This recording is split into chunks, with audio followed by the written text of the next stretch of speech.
La Segunda Guerra Mundial. Eventos, personajes, tecnología. Le doy la bienvenida a nuestro episodio del día de hoy. Episodio 16, El mundo al borde del abismo. Tomamos una pausa en los eventos en Europa a fin de tomar un desvío para explicar las causas por las cuales la Segunda Guerra Mundial está cerca de escalar considerablemente. En el episodio primero de este programa mencionaba que el número de muertos durante la Segunda Guerra Mundial llegó a alrededor de 60 millones y que 3 de 4 serían civiles. Creo que este es un buen momento para hablar de las cifras que yo utilizo en los episodios. En un evento tan complejo y en tantos frentes, el contabilizar los detalles es complicado y las cifras finales varían muchísimo. En el caso de la cifra de muertes durante esta guerra, yo he visto cifras desde 40 millones hasta 100 millones. Es decir, la variación es significativa y si ese es el caso con las cifras totales, tanto más en los eventos individuales. Yo procuro utilizar cifras conservadoras mencionadas por autores a los que yo respeto. Si en la Segunda Guerra Mundial van a morir aproximadamente 60 millones de personas, y hasta el momento de los eventos descritos en el episodio anterior, cuando ya se cumple un año desde el inicio de la guerra, el número de muertos en todas las campañas mencionadas se acerca aproximadamente al 500.000, eso quiere decir que en los años siguientes la cantidad de muertos se incrementará significativamente, así como el número de países involucrados. En realidad, la cifra de muertos es mucho más alta para el momento de los eventos que estamos cubriendo. Una vez que se sumen los muertos en China y se contabilicen los civiles que ya están siendo asesinados en Polonia, las cifras se dispararán. No es posible hablar de las razones para la existencia de la Segunda Guerra Mundial sin hablar de la Primera Guerra Mundial. De hecho, hay autores que consideran que el periodo entre la Primera y la Segunda Guerra Mundiales no fue más que un largo armisticio, parte de la misma guerra. La Primera Guerra Mundial se pelea entre 1914 y 1918 y una de las expectativas de los combatientes, de hecho de la comunidad internacional, es que esta es una guerra para acabar con todas las guerras. Por supuesto, esto asume que la causa de todas las guerras es Alemania y por lo tanto deben ser severamente castigados y limitados para evitar que se vuelvan a levantar. A fin de lograr esto se les impone condiciones durísimas de las que en algún momento hablaremos. Para colmo, en 1918 se produce la pandemia de la influenza española, una pandemia que mató, de acuerdo a estimaciones conservadores, más de 40 millones de personas a nivel global. Como este episodio se graba en el año 2020, no es tan difícil imaginar el trauma social y el impacto económico global que causó este evento. Confiamos en que la pérdida humana en el año 2020 como resultado del COVID-19 no será así de grande. Hasta el momento de la grabación de este episodio hay más de 6,5 millones de infectados y cerca de 400,000 muertos a nivel global. Hagamos nuestra parte durante esta crisis. Disfrutemos el tiempo en familia, ayudemos a los menos afortunados, mantengámonos en contacto con los aislados y no perdamos la esperanza que en su momento celebraremos el final de esta crisis. En mi cuenta de Twitter y Facebook pongo un par de documentales respecto a esta pandemia. A propósito, me sorprendió dónde aparentemente se inició esta plaga. Tras la Primera Guerra Mundial, la cual se estima causó 17 millones de muertos, seguida por una pandemia que causó 40 millones más, el mundo está agotado y todos confían que vienen muchos años de paz. Este episodio relata los eventos entre guerras y las posiciones que están tomando los futuros participantes y víctimas. Lo haremos detallando los eventos en los distintos continentes. Empezamos con el continente europeo. Alemania. Como les dedicaremos un episodio completo, por lo pronto solo mencionamos que tras el final de la Primera Guerra Mundial, a Alemania se le imponen condiciones muy duras, las cuales al pasar los años empiezan a ser desafiadas, en particular cuando los nazis ascienden al poder. No solo que desafían las resoluciones del Pacto de Versalles, sino que vez tras vez lo hacen exitosamente y la comunidad internacional los reprende, pero no se toman acciones concretas. Esto vuelve a los nazis más audaces en sus acciones y más tímidos a sus apaciguadores, al punto que los alemanes poco a poco se rearman a medida que el resto de Europa se desarma. A través de los años, los alemanes se han anexado a Austria, militarizado su zona oeste, han conseguido que les entreguen áreas de Checoslovaquia y varias otras zonas donde el idioma dominante era el alemán. Eventualmente se toman toda Checoslovaquia y su invasión de Polonia causa el inicio de la Segunda Guerra Mundial. Hitler lleva años declarando que los enemigos de Alemania son los que apoyan el Pacto de Versalles, los bolcheviques soviéticos y los judíos. La Unión Soviética. Desde su nacimiento en 1917, luego de la Revolución de Octubre que terminó el período de los zares rusos, y tras años madurando su ideología, concluyen que las sociedades pasan por períodos de evolución y que el comunismo es el paso lógico evolutivo siguiente al capitalismo, el cual está destinado a morir y dar paso a la llegada de un paraíso proletario en el que se alcanzará la justicia y la igualdad. Apoya movimientos locales en otros países a fin de apresurar el proceso de transición al comunismo. Si esto resulta en revoluciones, es el mismo proceso por el que ellos pasaron. Cuando Lenin, el líder nacional soviético, muere en 1924, Joseph Stalin asciende al poder e inicia un proceso de depuración nacional del que en su momento hablaremos. Desde el nacimiento de la Unión Soviética, hay líderes occidentales que dejan muy claro su desprecio por el nuevo sistema, destacados Adolfo Hitler, quien los considera enemigos naturales de Alemania, y Winston Churchill, quien incluso sugirió y apoyó planes para, entre comillas, asfixiar al naciente movimiento mientras todavía está en su cuna. Cuando enfrentan una guerra civil, estadounidenses, británicos y franceses no vacilan en apoyar a los enemigos de la recién nacida Unión Soviética. Basados en el rechazo al comunismo de muchas naciones occidentales, Stalin anticipa que si son atacados por los alemanes, nadie vendrá a su auxilio, y si tienen alguna duda, que se lo pregunten a Polonia. Luego de participar junto con Alemania en la invasión de Polonia en 1939, son expulsados de la Liga de Naciones. Este ataque elimina el colchón que representaba Polonia y los soviéticos empiezan a ampliar su zona de influencia al anexarse naciones, por supuesto para protección de los invadidos. A inicios de la Segunda Guerra Mundial atacan Finlandia y toman parte de su territorio, y mientras los alemanes combaten en Francia, los soviéticos se toman la provincia de Besarabia en Hungría y un poco más de un mes más tarde se anexan Estonia, Lituania y Latvia. Los movimientos alemanes ponen nervioso a los soviéticos. Los movimientos soviéticos ponen nervioso a los alemanes.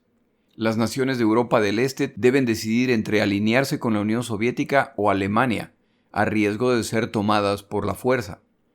Como los soviéticos son los principales proveedores de materias primas a los alemanes y los suministros soviéticos son fundamentales para sus campañas, las instrucciones de Stalin son que no se haga nada que provoque a los alemanes. La creciente necesidad alemana de combustible, metales y suministros que los soviéticos poseen en abundancia los convierte en proveedores ideales y los alemanes serían tontos al dañar la relación con los soviéticos. Italia. Para el inicio de la Segunda Guerra Mundial, Benito Mussolini lleva 17 años como líder italiano. Poco antes del inicio de la Segunda Guerra Mundial, firma el Pacto de Hierro con Hitler, al que más tarde se añadirá Japón. Sueña con resucitar la grandeza del Imperio Romano, y esta alianza es la oportunidad ideal, excepto que Adolfo Hitler no deja la menor duda de quién está al mando de esta alianza, y si Mussolini quiere más respeto de su aliado, tiene que mostrar su valía en el campo de batalla. Mussolini y los italianos, a diferencia de Hitler y los alemanes, sentían mucho menos entusiasmo por el derramamiento de sangre, en particular la propia, y cuando el momento de combatir llegaba, usualmente estaban casi listos, pero no exactamente, por lo que Hitler procede sin ellos. Luego de la debacle italiana en Europa, cuando atacan a Francia, cuando ya había sido derrotada por Alemania y aún así no les va particularmente bien, Mussolini continúa sus propias campañas para expandir su territorio en Europa y África.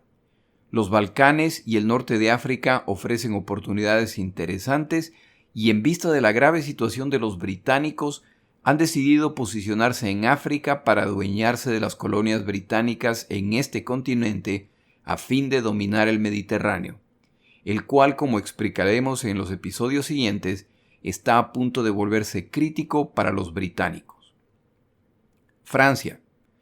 Como se recordará, Francia ha sido derrotada, pero a diferencia del resto de naciones conquistadas, Hitler ha ocupado solo parte de su territorio. Un gobierno títere aprobado por Hitler está a cargo de las colonias francesas en África y en Asia. La derrota francesa ha traído mucha amargura, particularmente contra Gran Bretaña, y queda pendiente la pregunta de cómo recibirán los franceses a los británicos y franceses libres cuando lleguen a las colonias francesas. ¿Como liberadores o como enemigos? El tiempo lo dirá. Por otro lado, los japoneses les han comunicado a los franceses que necesitan libre movimiento en su colonia en China y exigen que los franceses bloqueen el acceso por tierra a China. Pronto llegará un equipo japonés a verificar que esto se ha completado. La zona asiática. Desde inicios del siglo XX, Japón empieza a expandir su territorio para acceder a las materias primas necesarias para apoyar su economía nacional, que ha crecido exitosamente por algunas décadas. Como las islas carecen de muchos recursos, necesitan añadir territorios. Esto ya ha resultado en una guerra contra los soviéticos, en la cual han salido vencedores los japoneses. Japón busca esta expansión principalmente a costa de China e invade Manchuria en 1931, utilizando la misma estrategia utilizada por muchas naciones a través de la historia. Se inventan un incidente con el cual justifican un ataque que en realidad es el inicio de una invasión para quedarse con su territorio. También, siguiendo una conocida práctica, una vez consolidada la invasión, establecen un gobierno títere para dar la apariencia de legitimidad. Como China en este momento de la historia está dividida y múltiples líderes aspiran al liderazgo nacional, esto facilita el ingreso japonés. Sin embargo, los chinos nunca dejarán de luchar contra los japoneses. En el proceso de esta invasión, se empieza a volver evidente el dominio de las fuerzas militares japonesas sobre las autoridades civiles, lo que en más de una ocasión resulta en la ampliación del conflicto. Poco a poco, los japoneses tomarán más y más territorio chino.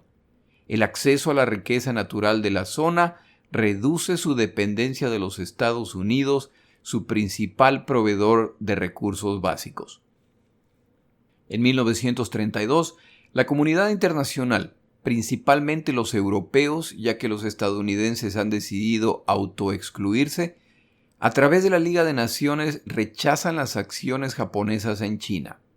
Aunque hay que mencionar a los chinos en la protesta, su preocupación está claramente dirigida a las múltiples colonias que los europeos poseen en la zona y que son potencialmente amenazadas por los planes expansionistas japoneses. Esto hace más difícil explicar a los japoneses por qué ellos deben abandonar sus intentos colonizadores cuando los europeos llevan siglos utilizando esta práctica.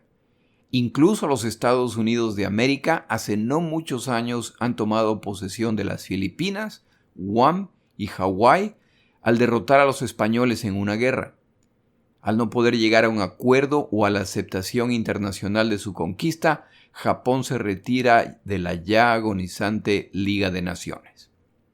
Para 1937, Japón lanza un ataque masivo en el norte y este de China, y esto resulta en uno de los teatros militares más sangrientos de la Segunda Guerra Mundial.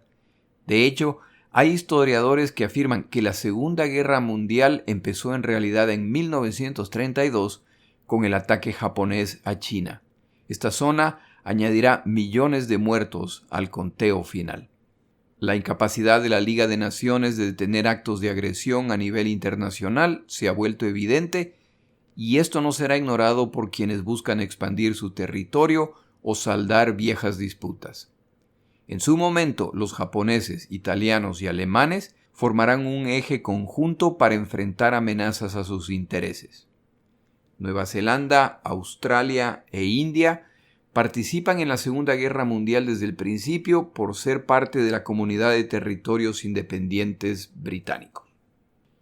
En el continente americano, Canadá participa en la Segunda Guerra Mundial desde el inicio por ser parte de la Comunidad de Territorios Independientes asociados con el Imperio Británico. Los Estados Unidos de América se han consolidado como poder global tras añadir territorios como resultado de su guerra con España a finales del siglo XIX y tras su participación en la Primera Guerra Mundial, la que, aunque breve, ayudó a inclinar la balanza a favor de los aliados. La decisión a nivel local, sin embargo, es centrarse en sí mismos y movimientos pro-aislamiento ganan poder y por muchos años seguirán añadiendo legislación destinada a separarlos del mundo y poner significativas restricciones para evitar involucrarse en guerras a menos que sean atacados. Al final de la Primera Guerra Mundial, los Estados Unidos de América son uno de los que proponen la creación de la Liga de Naciones, el antecedente de las Naciones Unidas. Pero cuando finalmente se ha constituido este organismo, el Congreso estadounidense bloquea el esfuerzo del presidente Wilson para que los Estados Unidos se unan a la Liga. Por esta razón, esta organización será eminentemente europea. A medida que pasan los años y ya se vuelven evidentes las intenciones territoriales japonesas y el rearmamento alemán, los eventos internacionales preocupan al presidente estadounidense Franklin Roosevelt. Y aunque intenta convencer a su nación de que es necesario ampliar sus fuerzas militares, la pregunta es ¿por qué hacer esto si en realidad los Estados Unidos no planean involucrarse en guerras internacionales? Los aislacionistas no quieren ser arrastrados a una nueva guerra europea. Una vez que se inicia la guerra en Europa con la invasión de Polonia y ante las rápidas y contundentes derrotas de todos los que se oponen a los alemanes, el apetito por intervenir desciende aún más. Si los europeos son incapaces de defenderse a sí mismos, ¿qué puede hacer una nación desde otro continente? Cuando los británicos le plantan cara a los alemanes y no son derrotados inmediatamente, la simpatía no solamente de los estadounidenses, sino del mundo, empieza a crecer y hay mayor interés en ver cómo se los puede ayudar. Winston Churchill está en comunicación permanente con el presidente estadounidense e intenta que se involucren militarmente, pero esto no sucederá. A medida que avanza la guerra, los Estados Unidos de América deciden convertirse en el arsenal de la democracia al vender provisiones, equipo militar y municiones a los británicos y otros aliados. Nada es regalado. Todo debe ser inmediatamente pagado en efectivo y los británicos son responsables de retirar lo comprado y llevarlo a su territorio. Estos son tiempos de abundancia para los estadounidenses a costa de los combatientes, lo que para el final de la Segunda Guerra Mundial los habrá convertido en una nación inmensamente rica y altamente industrializada. Aunque los estadounidenses no quieren involucrarse en conflictos europeos, ya que ellos son los principales proveedores de bienes a los japoneses, en particular petróleo, han expresado su preocupación por la situación en China y han llegado incluso a amenazar a Japón con un embargo comercial y con congelar sus activos financieros. Si los Estados Unidos dejan de proveer materias primas a Japón, pueden llegar literalmente a paralizarlos, por lo que no se anticipa que los japoneses se resistan. Después de todo, ¿dónde conseguirán los materiales requeridos si es que son bloqueados por los Estados Unidos? Los estadounidenses se involucrarán además militarmente en la guerra entre Japón y China. Como la estricta legislación buscaba limitar el involucramiento en guerras, encuentran una forma de intervenir a través de proveer armamento, aviones e incluso pilotos mercenarios para apoyar a las Fuerzas Armadas chinas. Para mayor seguridad, el presidente Roosevelt decide enviar la flota del Pacífico a Hawái, específicamente al puerto de Las Perlas, lo que debería mandar una clara advertencia a los japoneses. Si atacan las Filipinas u otros territorios en la zona, la Armada estadounidense, ahora mucho más cerca de Japón, reaccionará en defensa de otros. Es un plan sólido que podría salir mal. En el continente africano, Sudáfrica participa en la Segunda Guerra Mundial desde el inicio por ser parte de la Comunidad de Territorios Independientes Británicos. Países africanos llevan siglos siendo terreno colonial para los europeos. Existen colonias británicas, francesas y más recientemente italianas. Desafortunadamente jugarán un papel no deseado en la Segunda Guerra Mundial cuando los distintos colonizadores se enfrenten entre ellos para alcanzar el dominio del Mediterráneo y acceso al continente europeo. Se combatirá en África. De hecho, para los días de la batalla por Gran Bretaña, los combatientes ya se están posicionando en el continente africano. En resumen, la tensión después de la Primera Guerra Mundial nunca desapareció completamente y el inicio de la Segunda Guerra Mundial abre oportunidades a quienes añoran recuperar o ampliar sus imperios, a aquellos que quieren expandir sus fronteras y se alían con el lado correcto. Aquellos que deciden tomar territorios o naciones por la fuerza lo están alcanzando. A medida que los eventos continúan y la posibilidad de ser atacados se incrementa, la decisión de los países hasta entonces neutrales parece ser entre víctima o victimario. Para muchos países la decisión es entre atacar primero o esperar ser atacado, invadir o esperar a ser invadido. Los grandes colonizadores están cayendo en manos de Alemania, lo que pone sus colonias al alcance de terceros, ya que se ven obligados a luchar por su propia existencia y mal pueden defender sus colonias. Acciones audaces en este momento de la historia podrían resultar en logros extraordinarios.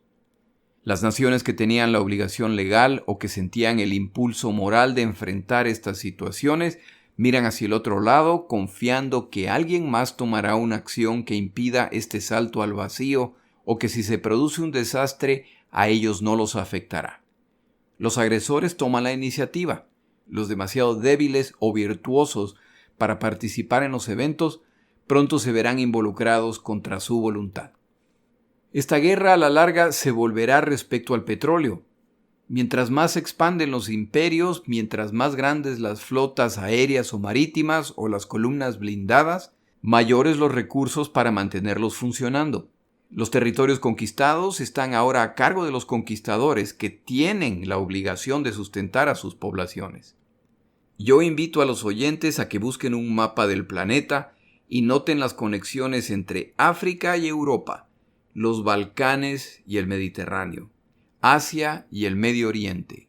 Quien quiera ganar esta guerra debe tener control global, lo que implica que hay que expandir la zona del conflicto. Los británicos, que pelean solos contra los alemanes, tienen que buscar una forma de regresar a Europa y Francia no es una opción. ¿Qué ruta o qué aliados encontrarán en Europa para combatir a los alemanes?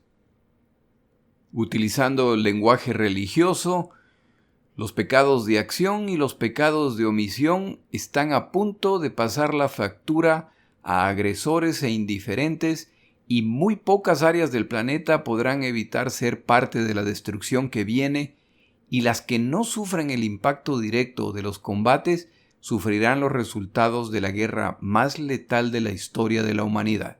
Este impacto perdura hasta nuestros días. En el siguiente episodio, regresamos a cubrir los eventos de la Segunda Guerra Mundial. Una vez que los cazas alemanes han sido derrotados sobre Inglaterra, es ahora el momento de los bombarderos. Mi nombre es Jorge Rodríguez. Gracias por acompañarme.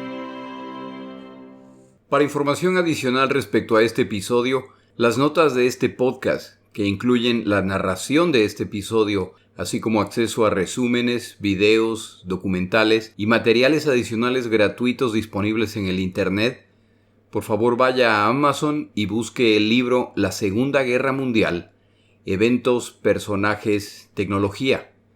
Al comprar estas notas me ayuda y me apoya financieramente. Puede encontrar información adicional en mi página web, lasegundagm.com. Muchas gracias.